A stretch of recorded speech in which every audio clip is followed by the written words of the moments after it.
Okay. All right. Well, we'll just begin with where were you born and where did you grow up? I was born in Ocala in the hospital, which was a bit unusual at that time. And so background on my family, my mother had seizures as a child. And she was told by a doctor at that time that if she had children, she might not have them. And I never saw her have one, but I knew she did. And so I don't know if that's the reason I was in the hospital or we just were going to be there. Grew up primarily in Micanopy. And because of the Depression, my parents lost the land they had bought in Ocala. And I never could figure that out. Probably the banks closed and the money was there and there was no money to pay the taxes. Therefore, we moved several times before we moved to Micanopy. I began first grade in Reddick because we lived out of Shiloh, out of Micanopy. Then we moved to Georgia, and I finished first grade there, and we moved to Micanopy. And why my parents chose these places, I do not know. I do know that my grandfather had business in Red Level, Alabama, and his health wasn't good, and the doctors recommended him to Florida. Why he chose the Ocala area, I don't know. But he died before I was born. Where in Georgia do they live? Where in Georgia? Thomasville. Okay. So, and we were only there briefly, and I was like in the first grade, so my memory may not be accurate. I think my daddy worked for some dairy, but. Okay. Can you share some experiences from your formative years that made you feel a sense of inclusiveness and belonging growing up as a child in Ocala? I don't know about Ocala so much. We moved when before I entered the first grade. Oh, okay. So my memory of that time is very limited. How I feel secure? Yeah, so the question is, when you were growing up as a child, your school age years, your high school years, collectively, your formative years, sort of what made you feel inclusion and community? Can you share some experiences? I felt my parents trusted me. My mother had 7 brothers, and she was the only girl. Those uncles were very kind to me, and I knew they loved me. And I think that helped me have security because and my grandparents were kind to me. I never knew my father's father, but my other grandparents. And my father's mother lived with my family for 23 years, from the time they were married until we were actually at the seminary in Louisville, Kentucky. And she took care of me a lot because my mother worked out of the home when I was a young child. So I just think that environment, and I really think living in a small town where most everybody knew everybody, that also gave me a sense of security. And what about in school? In school, I was just an ordinary, I was not a scholar. I was just an ordinary student. And I was going to tell you something about later not being a good student, so we'll see if that happens. Go ahead. Well, when I returned to the university to do graduate work, as I told you, I graduated in P.K. Young. I was very poor in science. And a man named Dr. Gady was the teacher. Well, here I come back to go to school, and he's teaching a course I have to take. And I'm thinking, I hope he does not remember me because I was not a good student of science. But he did remember me, and so that was kind of bad. But I think I gained more self-confidence with that experience and meeting some of the people I had known in high school as teachers and principals, and then in the college level. Can you speak to your experience as a woman in school during those years? Okay, living in Micanopy, my father said, if you will go to the University of Florida, because it was just becoming coeducational, that he would buy me a car to commute with, rather than sending me off to school and paying tuition and room and board, that it would be less expensive. And remember, I'm a Depression baby, and my people are still trying to gain finances. So we did that. And in high school, I was not able really to participate in like sports or other activities because girls couldn't hitch a ride with their thumbs. Boys could. I was in one play that they had in high school, but I did not feel as much a part of that group as I did when I was in Micanopy in that school. The other issue that would have been a problem for me was almost all the students at the time were either professors or doctors or lawyers' children. And I had this feeling that we were like the ones from across the track that we were actually bused, and I've got a picture showing the bus in one time. Anyway, that we were bused there. But that didn't take away my confidence all that much. At the university, I don't remember having any particular issue by being a woman as far as academics were concerned. So I think maybe my earlier childhood had given me enough support that I felt comfortable and confident in what was going on. My parents had always talked like, going to college is like the 13th grade, you're just going to do it. So that's kind of the way I looked at it, I guess. You mentioned that in high school you felt like, you felt a little different than the rest of the children. I think that was true of most of us that were bused from Micanopy Inn, because we lived in the country and we lived in a little town, and the attitudes were not always good. But I did have friends amongst those students that were in high school. Do you recall any episodes where, either yourself or others were, experienced at the hands of other students, some... Well, we just were not included as much. And part of that would be, of course, that we couldn't stay after school. We had to get that bus and go home. And so you were not involved in the academics or the sports or other activities as much. I think that probably contributed to it. What about interpersonally with other students while you were at school? I don't remember anybody ever saying anything to me that would make me feel not valuable. So it was more like just avoiding or neglecting or not interacting with. Because I never had a problem with any of the students. In what vicinity was your community to the closest, say, African American community? We had a lot of African Americans in that community. There was a mill, Franklin's lumber mill there, and a lot of, I suspect we had more African Americans than we did Anglos. It was a small town, about 600 people. And so we knew, and as high school, I worked in Thrasher's store, which was a general store that sold everything. And the man who owned his son told me one time that his daddy said he sold everything but liquor and caskets because he didn't want to mess with dead or the drunk. And I think that was about the truth. So as a girl, I worked there, and my mother worked regularly there.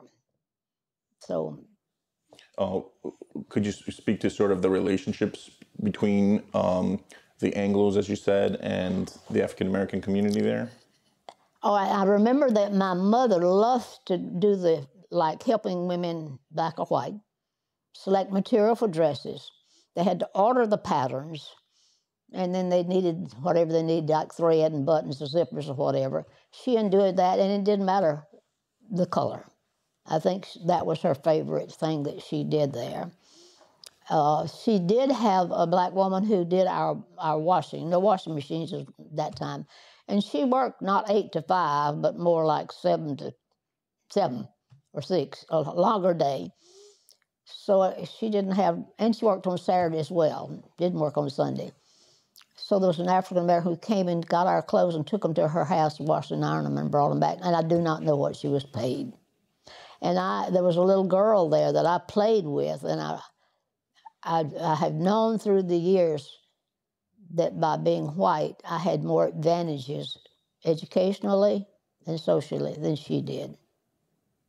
In fact, after we had been gone many years, we returned, and I was asked to talk some about early childhood in Micanopy. And I asked about that child, and they said she had died, because I was going to try to look her up and visit with her, but that was way later, and so she had not survived. Were you aware of ever of any violence in the community that was racially motivated? Between the races? Not violence. It would be more like ugliness. Speaking ugly. On the other hand, I know Mr. Thrasher lost a lot of money because he let them buy groceries and pay on Saturday, and a lot of times they didn't pay on Saturday. So I know he lost a lot of money because I was at the store. I don't think, we were separated in school. There was a school for the black students, there was white students. We were separated in churches. I do not remember any socializing between the races at that time. Not even in the neighborhoods, like children playing or? Children playing, because I played with this little girl. Okay. I remember playing with her.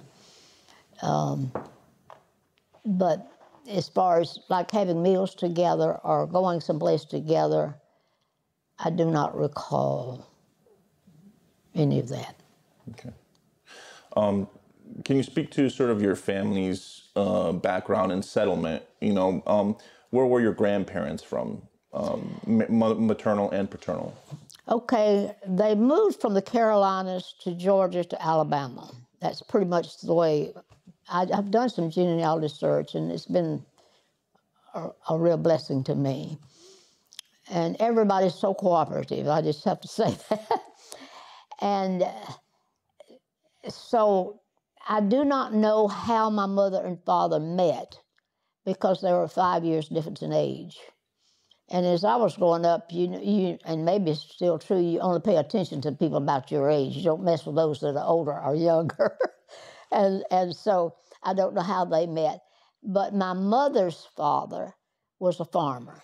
He had a store in Red Level, Alabama at one time, but apparently that was not successful, so he bought land and they built a house out in the country called Cohasset. And we visited there every summer, so I had a lot of contact with relatives through that means. My father's father,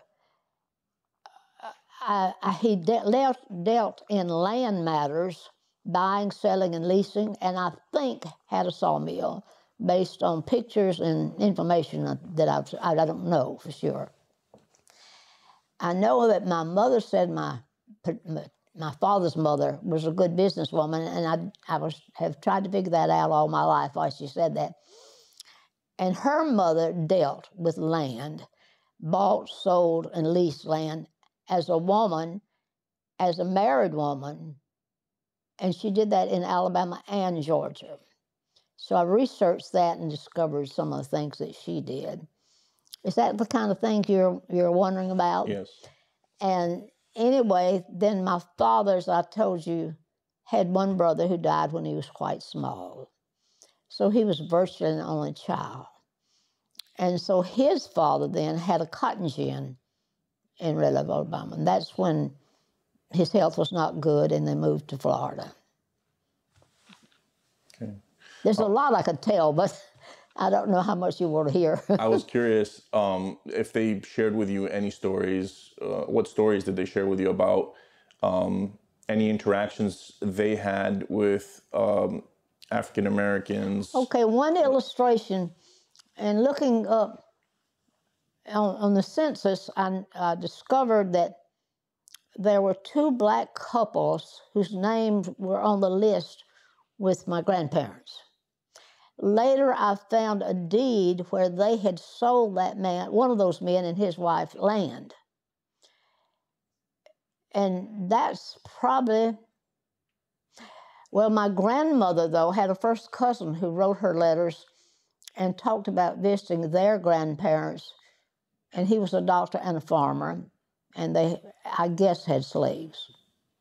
But they had somebody that was a boy who played on one musical instrument and woke people up and fanned the table to keep the flies off. That's all I know about that background. Okay.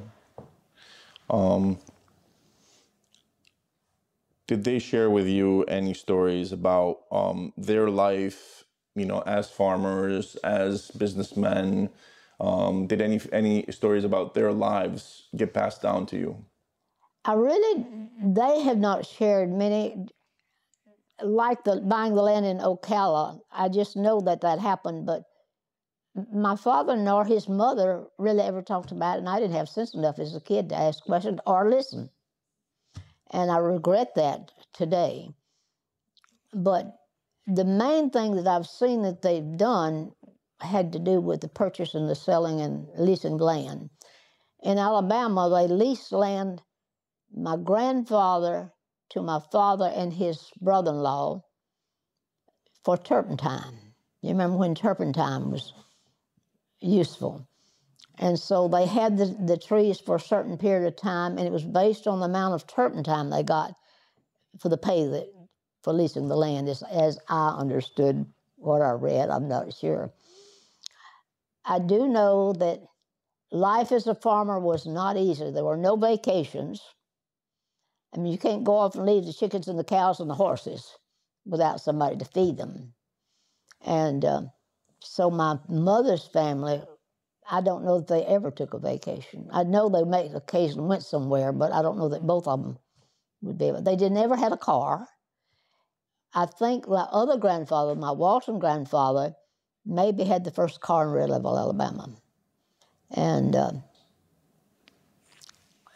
I don't know if this is helping or what's your thing? Of course, yes. I guess the next question I have is regarding their migration, if you know why they left North Carolina, as you said, and moved to Georgia. And I don't know that. It just occurred to me that it seemed people began just to gradually move west during that time.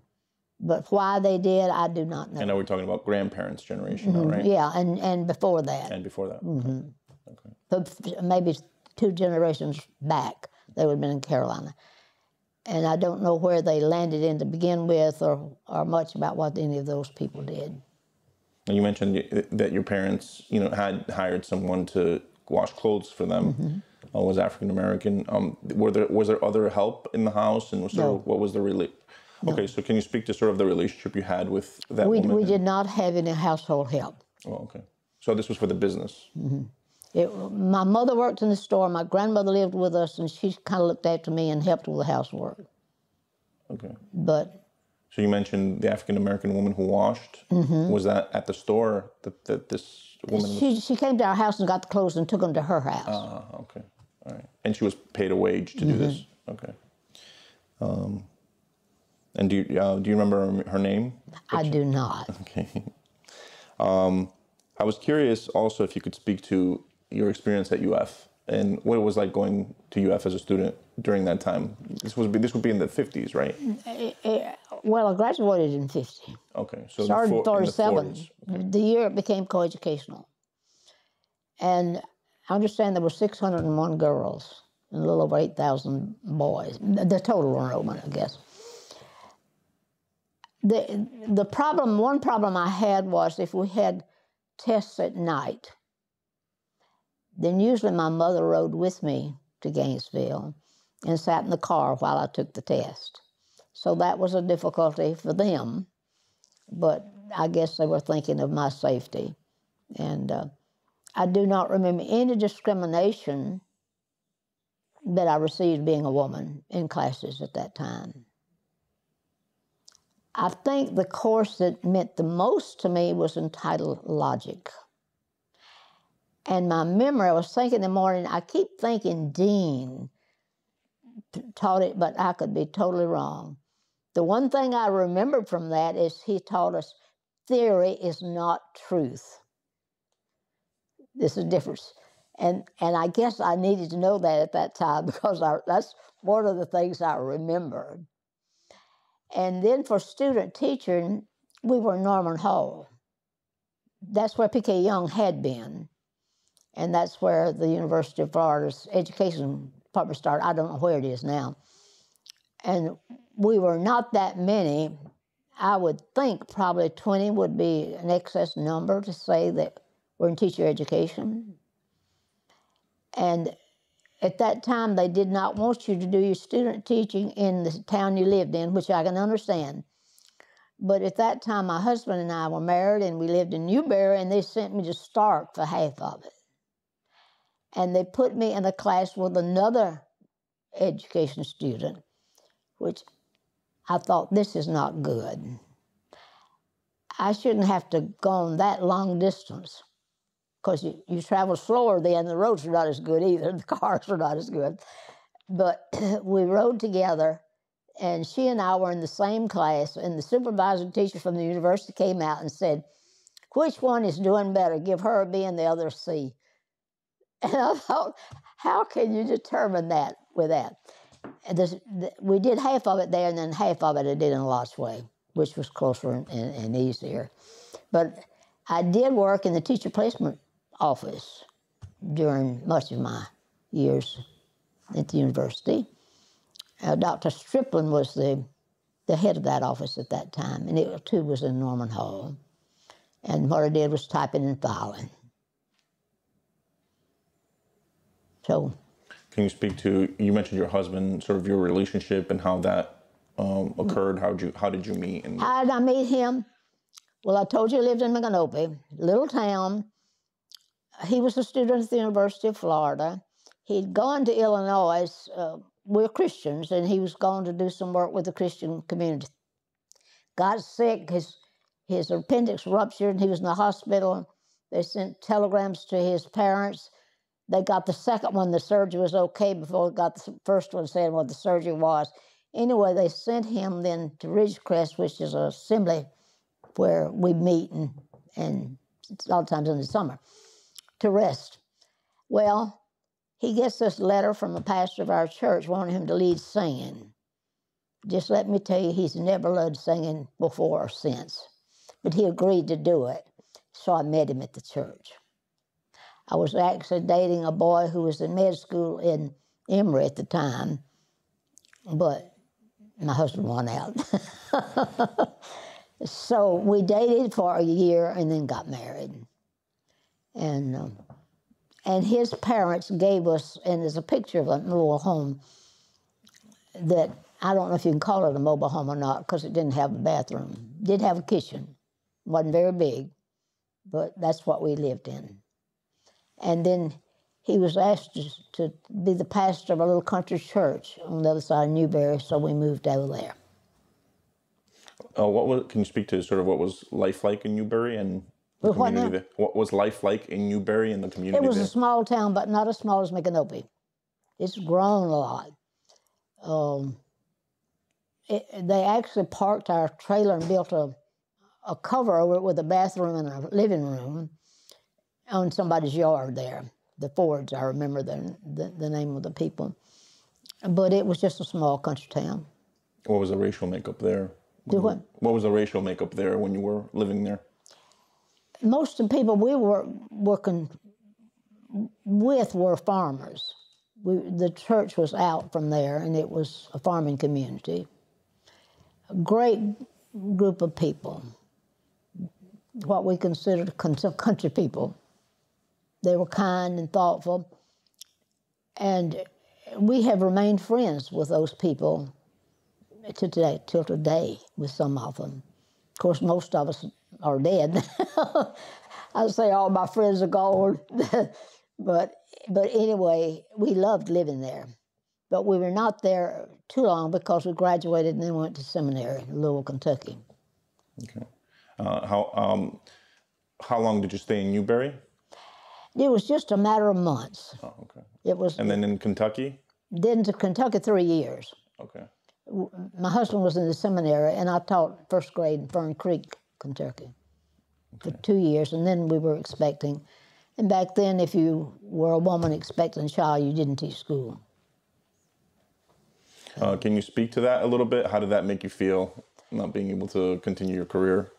I was not overly concerned about a career. My main goal in life, in retrospect, was to get married and have 6 children. That was my goal. I didn't even make that because I already had 5. I was really, and it was the age where most women didn't really have much interest in a career. That changed because my husband got multiple sclerosis. That changed our lives. And that's how I went back to school and did the things I did after that. Can you talk about those things? Can you talk about that part of your life? Well, my husband kept having different things happen to him. And at that time, there was no good way to diagnose MS. His first, an episode way back in the 50s, they thought, we were in Nigeria, they thought he had encephalitis or meningitis, but they didn't have a way to determine for sure. So we were left with that. But then he had an area in his body that was numb, and they could outline it, but no answer why.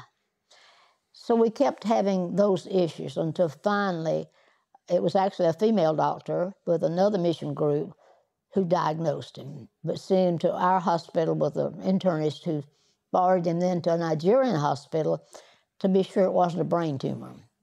And they decided it was MS. And in retrospect now, he was in the hospital when we were students, and the VA hospital was in Lake City at that time. So he was there in the hospital, and then I never heard a diagnosis of that. So he was in his 20s, and they used to say between 20 and 40s when they diagnosed MS. And so in my mind, I think he could have had it even before we were married. But there's no way to know. And now they can diagnose it readily. But at that time, apparently they eliminated every problem that would cause every problem he had. Because he had speech problems, vision problems, walking problems, just the different problems that you have with MS. Can you talk a little bit about your time in Nigeria? Okay, when I met my husband, he was very clear that he felt God was calling him to go to Nigeria. His major was agriculture because he wanted to help the people in their farming, make a living. I was not interested. We got that ironed out. And I married him. And then we were to be appointed, but I did not respond like I was supposed to, like saying God had called me, because I was not interested in England. And so this little instance is maybe not what you want to hear, but we got this letter saying, come to Richmond for seek appointment, and we're going to talk to Jo Ann. And I thought, if I keep him from going, I'll just crawl in a hole and die, because I just couldn't bear thinking that I'd caused it. But I did think if he was the cause, it would be a different story. Anyway, we got there, and they never called me, and they appointed us.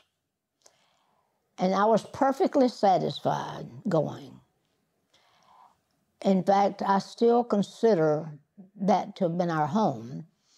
We had a 3-month-old son who became 4 months old on the freighter that we traveled from here, from New York to Nigeria, 17 days, no medical help.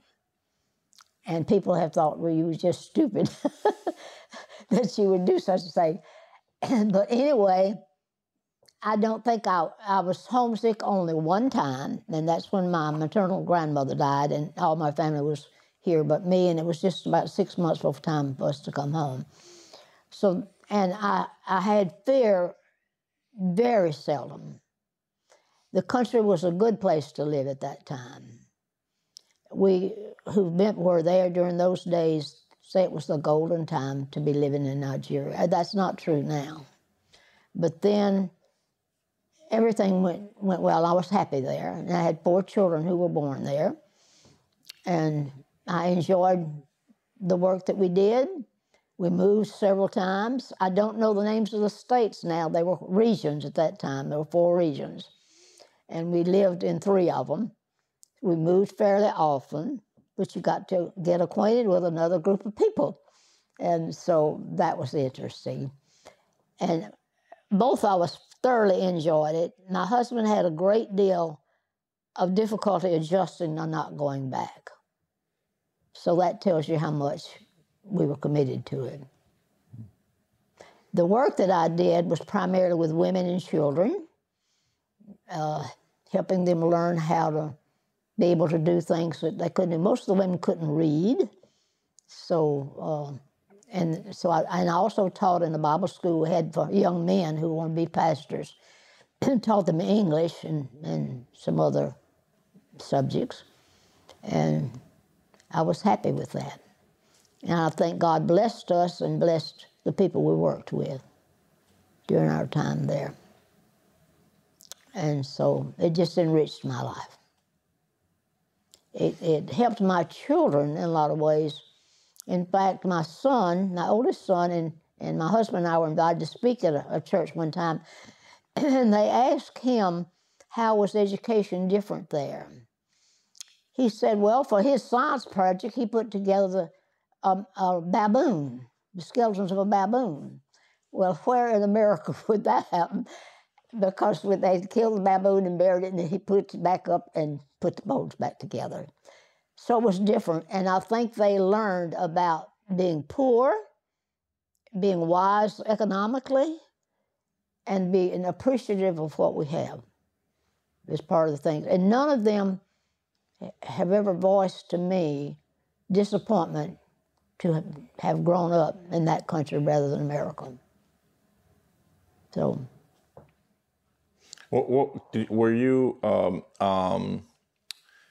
Did you experience any conflicts or, sort of learn about any conflicts that were going on in Nigeria at the time while you were there? Well, the thing that makes me think is prior to the Civil War, we were there.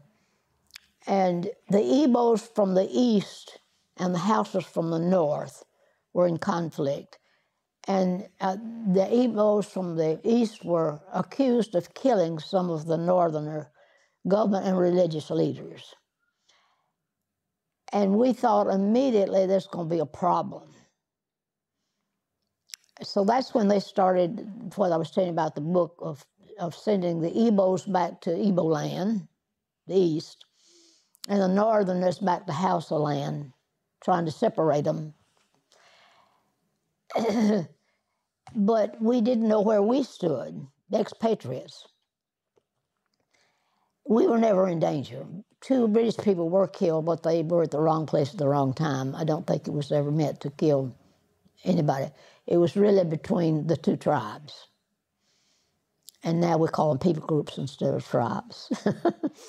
Anyway, there was a bit of fear about what was going to happen. Nothing happened. And then the plane didn't come to our town, and a woman was to come home on furlough. So my husband was going to take her to Kano from Jos, where we lived. And they got to a place called Zaria, and everything was trouble. They turned over a car in front of my husband and the people in the car and killed the people in it. And they burned places and went in hospitals, and if you were Igbo, you were killed. It was just awful. So that was a conflict. I did have one problem with that. One day some soldiers came to the house in their Jeep and walked in, and I thought, oh my. And I sent the children in the house, and I asked them what I could do for them. Well, my husband had taken pictures, and they came to collect the pictures. He was not there, so I said, well, he'll get them to you when he can. But, there was a little bit of fear there because I thought, I don't know. But they were so organized that they knew where every Igbo lived. And They walked down the street next to ours and killed some people. They didn't even come down our street because there were no Igbos living or working there. There were two judges, Muslim judges, up the street from us. But we realized they knew where everybody was. And they didn't have guns. They killed them with sticks and stones and hatchets and maggots and all those things. It was terrible. So that was the main conflict that I remember anything about. Can you talk about the reasons you moved from? We started in Port Harcourt, was Eastern Region. At that time, they didn't know they had gas. We pumped the gas out of a big metal drum into your car.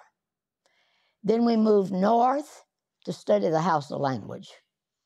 And we're seeking a place to establish well, my husband taught high school in Port Harcourt. We filled in a gap with somebody who was on furlough.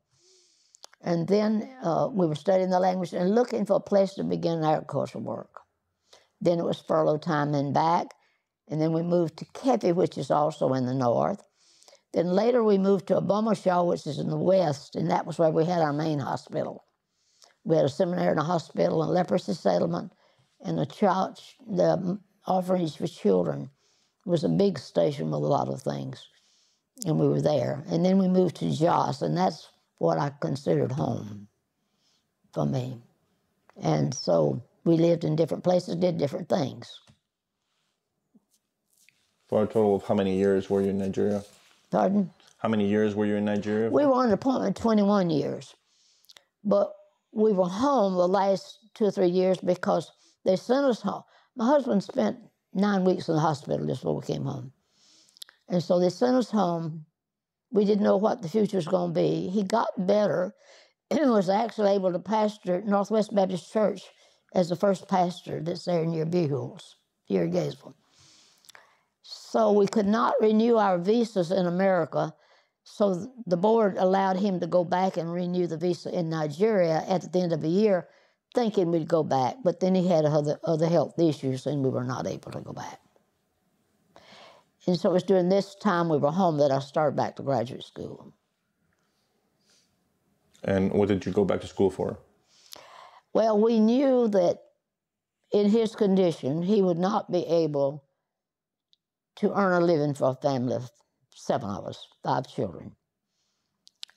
And he was able to do things along, but a full-time job that would take care of our family, we knew he couldn't do with his help.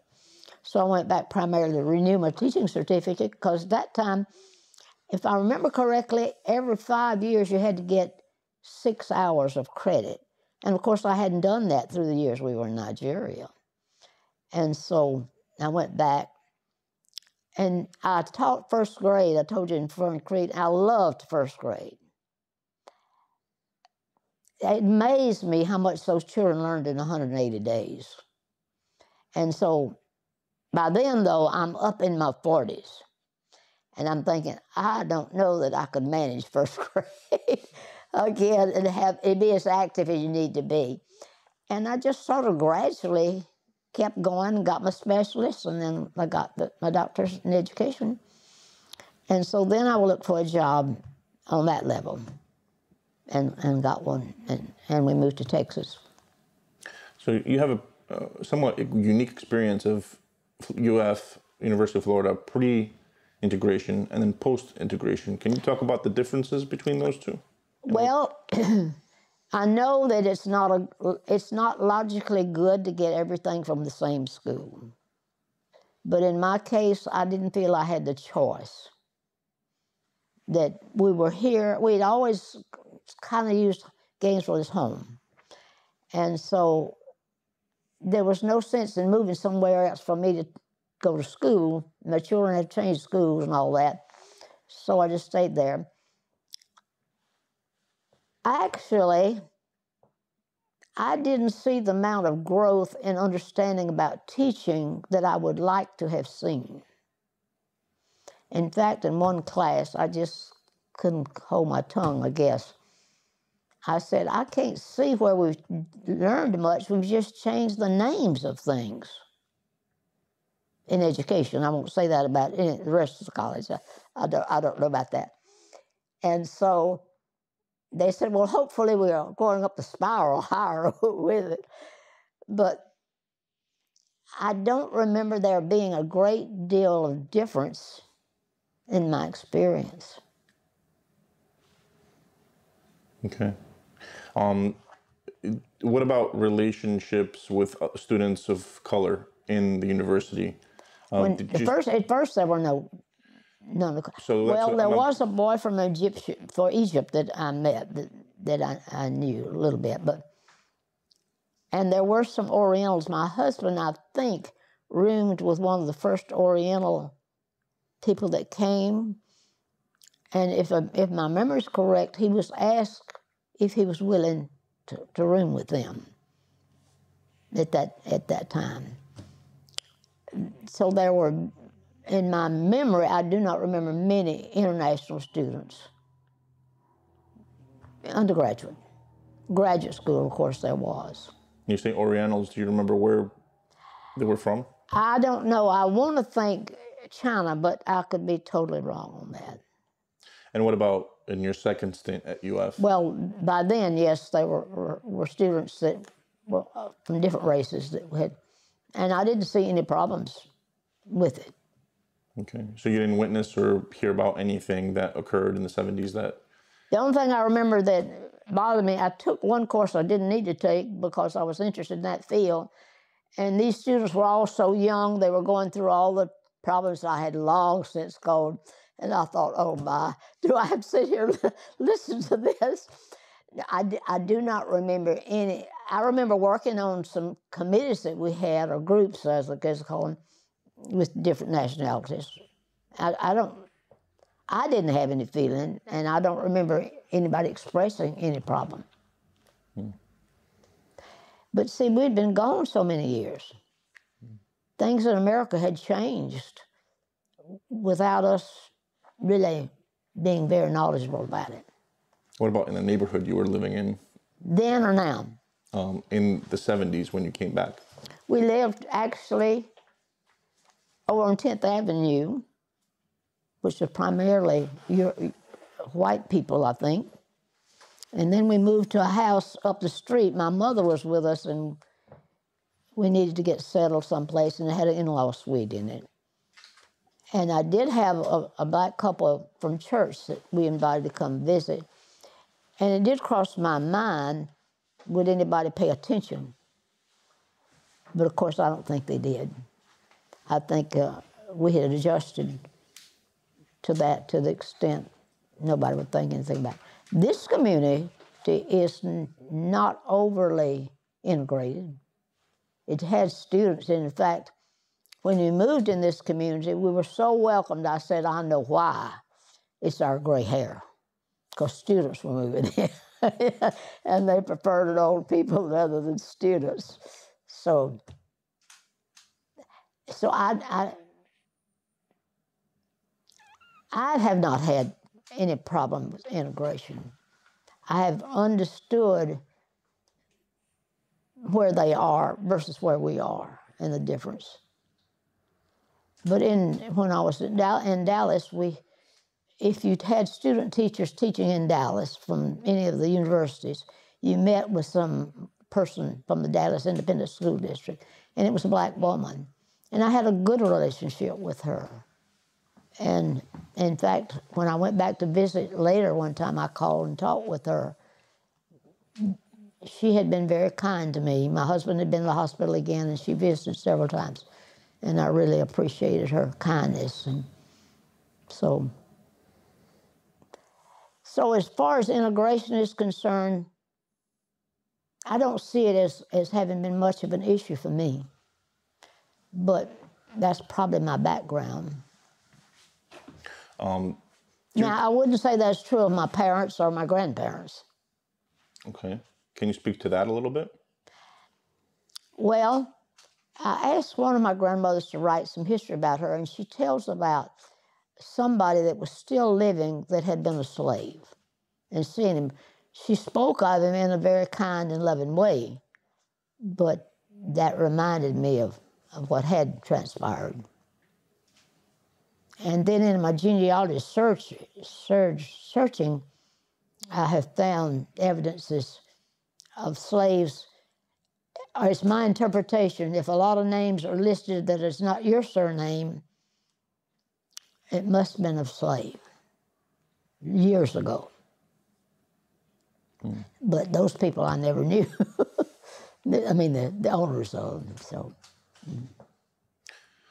And my father had a black, he ended up buying a truck and then buying a second truck and had a black man making up who was a driver on that second truck. So I guess that wasn't a problem. Can you identify, one or two people from your formative years, who were sort of mentors to you and helped you through school or sort of your career path and thinking about, what you're going to do? Well, what I think about is two English teachers in P.K. Young. And it was my relationship with them. One of them, I had the attitude, do whatever you have to do so you don't get called on or make a grade that's too bad. The other one said to me, and her name was Dr. Olson, that I turned in something and she thought it was good and said, well, why don't you do that all the time? And I thought I will. I see though, but everybody didn't feel the same way about those two teachers. But somehow the second one related better to me than the first one. And therefore she became more of a mentor for me. And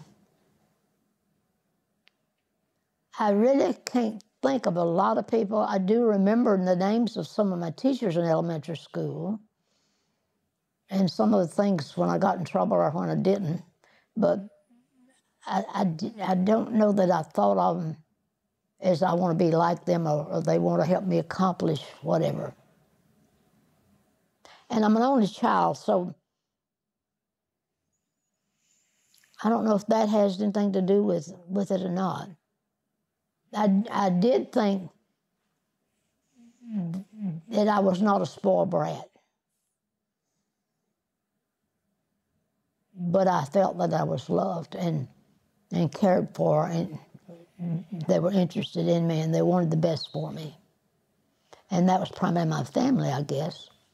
But I didn't have conflict with other people that would have caused me to have to. I was blessed.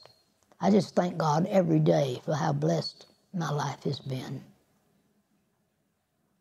What about at UF? Were there any sort of individuals you recall, professors or guidance counselors that you? I mentioned the logic course, and then the ones in the teacher education program, but I don't remember their names. But they guided us through what we needed to know to become teachers.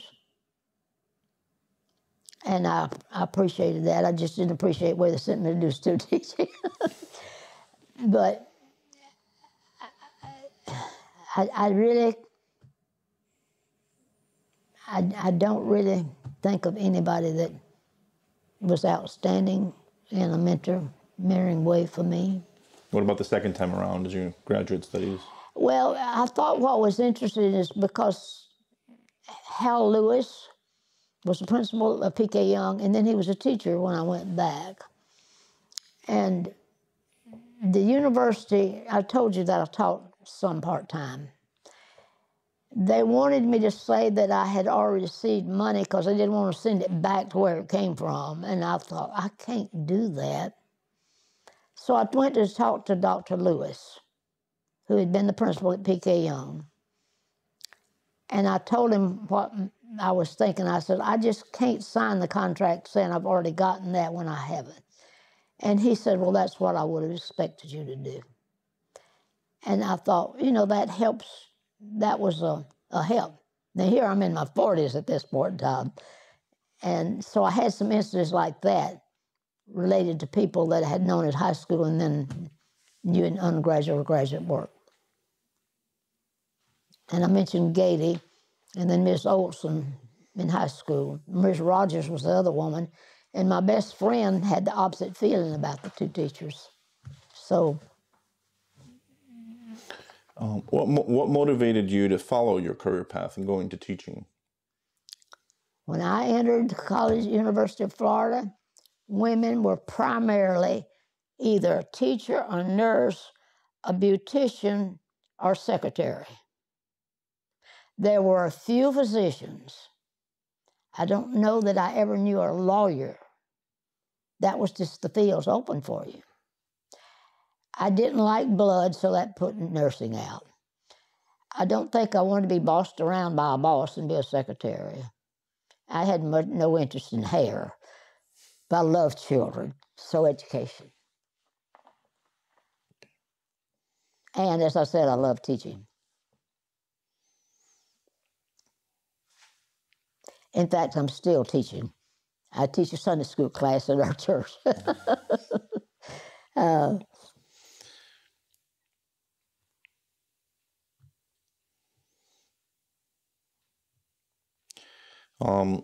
Do you recall there being any members of the LGBTQ community at UF while you were going to school there? No. As a young person, we talked about tomboy girls and sissy boys. That was it, as far as labeling people. I do know a woman that was in the family that we knew that committed suicide that I think was a lesbian. And I may be wrong on this, but she could never find her place. And when I was Dean of Education at Dallas Baptist University, and we had the physical education department was under my deanship, and there were two women there that we invited to meals at our house and went to their house for meals. And later they wrote me a note saying most people don't know what to do with us. So my assumption was that they were lesbian. I don't know. I didn't ask. It wasn't my business. But undergraduate or even graduate, I don't remember any comment or interaction or awareness. Okay.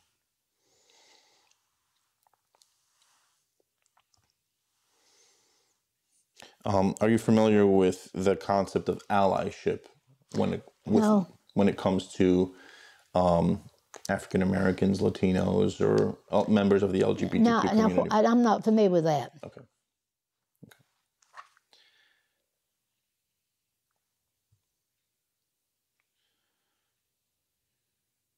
Okay. That's all the questions I have for you. Is there anything else you would like to add to the record that we did not discuss? I don't know. I did go from, when we came back and I finished my graduate work, I took the position in Dallas Baptist University. I was associate professor and became professor, and then was dean for about 8 years. And that was another life. I said I've got several lives. But we always determined we'd come back here to retire. My husband did live until we were able to get established into this house. Can you speak a little bit about your time there as a professor and what that was like? Well, it was a small university, liberal arts school. It was more teaching and not research. You taught more hours generally than you would have at a university. It was primarily a Christian emphasis, and we had student teachers in all the areas around Dallas. And I enjoyed the time there. And in my writings about my development as a woman in different things, I will be telling some of the tales that were there. But I had a good relationship, I think, with the faculty, and it was mostly an enjoyable time. I won't say all of it was, but mostly. And I supervised student teachers and taught different courses. And you had brought up about the African-American issue a bit. One course I taught was History and Philosophy of Education, and the text we used predicted that we'd have a black president before a woman president, which happened. This was in the 80s. I don't remember the name of the text. But we had a man in the class who really wasn't an education major. He probably shouldn't have been in there. But anyway, so I asked, what do you think about a woman being president? And his response, well, he didn't think a woman should be president. And I said, why? They're too emotional. So I thought, oh. Anyway, I said, well, I had just as soon somebody make an opinion about me in tears as anger, because I'm thinking you don't consider anger an emotion. Well, that ended that discussion, but I did have some experiences like that in the teaching. What was the demographics of the student body at that school? It was primary Anglos. We did have some black students. We had some from Nigeria, and the professors there could not understand their English there. And I could understand them perfectly. Of course, I'd lived there. I don't know that I could today, but their accent, it was based on British plus Nigerian accent, so it was kind of hard to understand. So we had international students in the school. And I do remember supervising a black student teacher who was giving out words, and she didn't pronounce the ing of a word she gave. And I mentioned that to her, and she didn't realize that she wasn't pronouncing it, she told me. But I thought, if the children are hearing it, they're not going to spell it correctly. And that was the end of that little discussion, but anyway. Can you speak to like mentoring students and your experience of mentoring students in that position? What that was like? Well, I was a hard teacher, so there was some complaint about that. So finally, I thought, I'm going to face this issue with this class. So I said to them, it would be a lot easier on me to give you simple things to do, and it'd be a lot easier on you if I didn't make it so hard. But I have a responsibility for every child you teach. Say you have 20 a year and teach 20 years. Think how many children. Therefore, I'm going to still be hard. I'm going to be demanding in what you learn. So I guess that made me not so popular. But I have a lot of notes that were written in appreciation for whatever I did to help them. And one thing was, since it was a Christian school, some students would come and think they didn't need to have state certification because they didn't really plan to teach, or if they did, they would teach in a Christian school. Well, with my experience, I think I was able to persuade all of them to get state certification. I said, you don't know what will happen. I never expected to be teaching in college or going back to school. So there's divorce, there's sickness, there's death. There are a lot of reasons. And I think all of them did go ahead and get their certification for the state. Can you talk about any Nigerian international students you mentored, or African-American or Latino students you mentored at that school? Well, I can talk about Nigeria. When I taught in the Bible school, I told you I taught English. And one time I asked them to write a paper and say why they thought missionaries came. And in one of the papers, it was to become famous and rich. And I thought, oh, how little you know. So I had to talk to them about, that was not the reason we came. And then I worked with the women a lot. And what I discovered there, maybe as well here, is the men would take over because the women couldn't read. They needed a man there who could read. And he would just take charge. And I thought, these women are not going to learn how to take charge. And so I would somehow try to get him to understand that he's to let them do whatever needs to be done. As much as they can do, they need to do. And so that might have been a little conflict. I'm not sure, but that was nature. And what about here in the States? Any experiences of mentoring African American students or Latinos that jump to mind? Well, the one I told you about, the man, and didn't happen to be a black man. And so I don't know if I mentored and helped him in. But we had a few black students, but not a lot of them. But we had other nationals as well. The deaf department was also in our college, and we had a woman who helped with deaf students, so we had those there. I didn't have that much interaction with them because she was pretty much the one in charge of taking care of them. And, what about sort of in your interpersonal day-to-day interactions with African Americans or Latinos? Do you recall any times where you saw yourself as helping or aiding those communities in any way? well, I mentioned the couple that we invited from our church. She and I became he as well, really good friends. And we worked together in our church here. I don't know that I mentored her, but I worked with her in different organizations, different activities, and we did well, I thought. Both have since died, but actually he died first, and she moved in with her son and his wife, and then they moved to Tampa, and she was very unhappy with that move because it took her away from our church and her fellowship with those people. And but since then she has died as well. And, how about the same question, what with Anglo students of yours? Do you recall any stories of mentoring them and sort of showing them the ropes? well, I remember that there was one student who cheated a little at the Dallas Baptist, and she could have been discharged for that. You know, I don't know, does the university still have the honor system?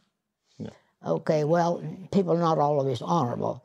So anyway, so I thought, well, how am I going to deal with this girl? Because I didn't want her to have to leave the school. So we talked about the issues, and we let her stay. And she later wrote a note thanking me for the help that I had given her. And I do have some notes like that still that I've kept. That didn't mean everybody liked me and what have you. It just means I helped a few of them. Okay. All right. Is there anything else you would like to add to the record that we didn't discuss? I don't guess so. Okay. All right. I've almost told my life history. Well, we really appreciate you taking your time out of your day and having the opportunity to share this time and space with us. Well, I'd like to know a little more about y'all's program. Absolutely, absolutely. We're going to go ahead and conclude the interview at this point, and we'll talk about that and also take some photos of your photos. Okay. Thank you.